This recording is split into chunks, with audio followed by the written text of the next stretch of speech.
I'm gonna close this real quick. You're gonna hear in the background some guy screaming maybe. That's just, you're gonna eventually realize what that is. It's a garbage man. If you don't hear him, well, you're gonna eventually know what I'm talking about. So, update on your life. Your mom just barely went to another checkup to see how you're doing. It was the first checkup that I wasn't able to go to due to work. So it was the first checkup that started after the semester started. She had another opportunity to find out if you're a boy or girl, and due to the particular position you were in, we still don't know. This one was actually, see, maybe you can probably hear it now. Just ignore it. This one was actually very interesting because the nurse or the lady doing the echo, you know, where she rubs the jelly. You know what I'm talking about.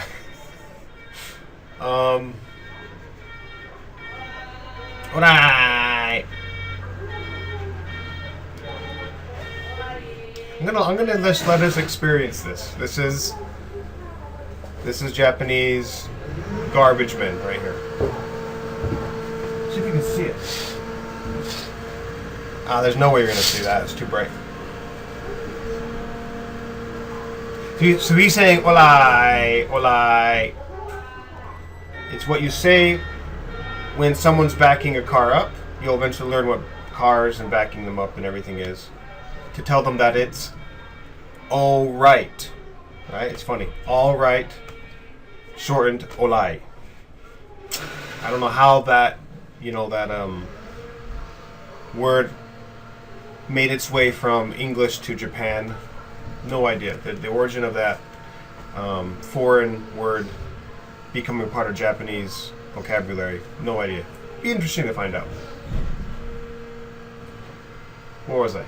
Oh yeah, so the interesting thing about you, this most recent time, is that you, the nurse thought that you were a boy.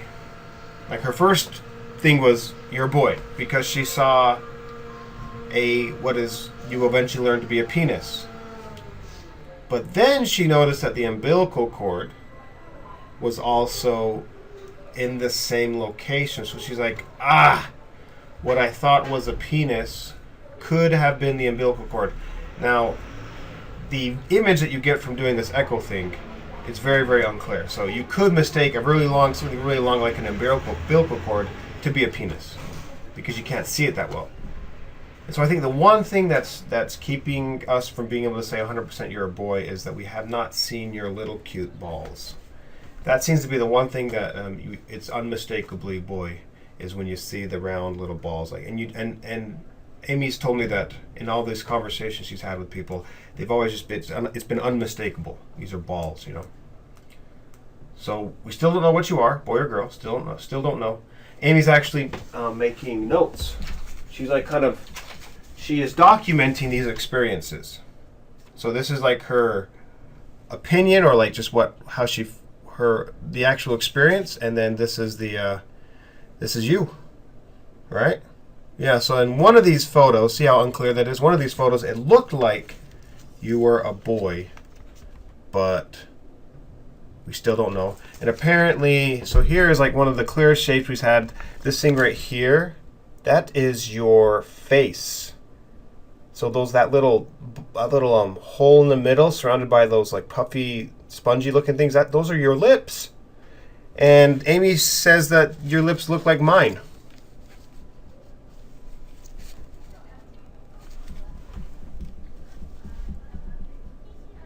No idea. So she's like convinced that she's convinced that you're gonna look like me. Hey, I wouldn't mind that, because I'm a sexy. Let's see here. Oh yeah, so that was an update of you, an update of me. Just finished my first week of university. Starting off with what is my most concrete, succinct, clear, actionable state of language learning, and already within 1 week I already learned so much of what I should have started this week out on. I should have started this week out explaining what the purpose of failure in my class, which I didn't do. So the classes, this is my second time. I'm starting the second week, so the classes today and tomorrow are the ones in which I didn't fully describe what failure, the purpose of failure. I'm going to do that this class, and I should have started out with the group-oriented activity that is necessary to stimulate the social aspect of language learning. I didn't start that out. I didn't start with that in these two first classes of the week. I was just like, I was so kind of on edge, and I like last week I only got like 2 or 3 hours of sleep last Sunday night because I was so anxious. So I realized I just need to go full blast my personality and not try to, not dance around eggshells, wondering if the students will like it. Just own it, and they'll like it, because I've already had enough experience from last semester with the good stuff that I'm taking over into this semester. One thing that I wanted to kind of throw around with you is the importance of statistical learning in my methodology, and how I still don't fully understand how important it is. There's something about language learning and learning in general, and acquiring or just paying attention to things that pop up the most in our everyday experiences with the subject matter. The relationship between that is so powerful that I still haven't fully understand it. So I need to understand it, because I need to base all of my activities and the entire year-long, semester-long, lifelong curriculum that I'm developing around that. So I want to kind of riff on that and see if by thinking with my mouth, I can figure some stuff out. So you're, in a sense, you're a pair of ears and since you have no choice but to listen to me because you're stuck in your mom's belly. So, statistical learning. We learn by, so the importance of statistical learning in language acquisition is that it kind of redefines what the word understand is. So I could tell you how to say the word apple in any language you want, yet you don't really understand the word apple. I could tell you how to say the word intelligence, or how to say the word run, pick, any type of word you want to hear. I could tell you how to say it, yet you don't really understand it. And the reason you don't really understand it is because you have not learned that word within a context that it naturally occurs in an environment where that word is naturally spoken. So the necessity of learning words, phrases, anything within a natural context, which is what I'm going to refer to from now on, to that context in which the word appears, because that's where it's naturally spoken. The necessity of learning within a natural context is not just important, it's requisite. If you don't learn something within its natural context, I make the claim that you haven't learned anything. To learn something within a natural context is a matter of statistical probability. It's a matter of statistics. Because you can't, in one particular experience, in one instance of a natural context, you can't acquire everything. You can only acquire a few things. Your brain doesn't have the cognitive capacity to just assimilate every stimulus that is present in one natural context, one instance of a context. So it is requisite that you experience context across multiple contexts across time. And due to the natural process of time, each context will be unique in a sense. So that is covered by the idea of space. So each context will occupy a unique moment in time or space in time.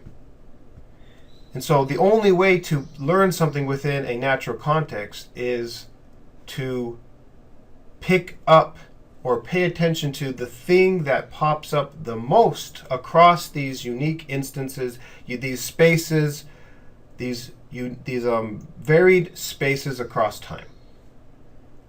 And so that is what is called statistical learning, or picking up patterns across space and time. That's the only way to learn. That's the only way to understand. We are not taken. That is not taken for granted or taken into account in classroom setting learning. The strategy for classroom setting learning is to fill individuals' brains up with what the instructor believes to be relevant information, and then it's up to the individual to assimilate it or organize it within a natural context. It's incredibly inefficient because we just don't have the cognitive capacity to acquire huge amounts of information and then assimilate it properly. We will forget a lot of it. And so the most efficient way of learning would be to only acquire information through this statistical process, through this across time and space. Finding patterns across time and space. Now the problem with that is a classroom is only is one instance, and it's the same instance every single time. But there is ways of circumventing this particular this issue. I'm not going to explore that here. I wanted to talk about why it's so important that we learn statistically versus directly, or however else you want to call the opposite way. When we acquire a pattern across time and space, although there is one thing that our attention is focused on, in the process of acquiring that, we have inadvertently or indirectly acquired a lot of other things that appear with that particular piece of information due to their their statistical probable relationship with that thing. An example would be if we were to acquire the word dog across time and space. It is very likely we would also acquire words like the, other animals, and some type of verb that is most often used with dogs. Yes, yet the only salient piece of information is dog, a lot of non-salient yet very relevant and still active in our working memory pieces of information would be like what I just said, various verbs that are often occur with dog, etc. The reason why this is important is because we kind of test ourselves about our knowledge of, say, dog and all the words that come with it by reconceptualizing everything we had picked up in that process in a different context. In other words, using that language we had acquired to prove or just to communicate with individuals in another time, moment in time. And we use that other language to reconceptualize. So we do this naturally, but we cannot reconceptualize if we do not learn statistically. Because to reconceptualize, we must have a variety of words that are statistically likely to allow us to reconceptualize, and then we kind of just try it in the moment, and we make mistakes and whatnot, but we still do it. So those two things are. I don't think I've communicated very well, but they're incredibly important, and that the act of using statistically relational words that we learned, that we acquired indirectly as we acquired our target word through across time and space, using those words to help us reconceptualize the entire idea in a different context. I have not explored that at all in the classroom yet, and that's what I'm going to do this semester. And I'm kind of scared because I have no idea how I'm going to do it. I have the statistical learning process down pretty tight. I can communicate its importance in one class period, 90 minutes, and then I can expand it all the way out to like very complex sentences, ideas, conceptualizations. But I have never done reconceptualization because reconceptualization requires another aspect, another phenomenon of what as far as I know, I'm the only one that is aware of this, is using path prototypes, so to, from, and via path prototypes in a particular way to allow us to see how one particular conceptualization is also related to another one. So it's like the same thing. We are learning statistically across time and space in what I'm currently comfortable with sounds, and in this case, it's I would say almost conceptual prototypes. So it's the same. This is where I'm lost. So I'm done right now. I'm just, this is really quick. I love you with all my heart. You're going to be born in a couple of months, and whether you're a boy or girl, I don't care. I really don't care.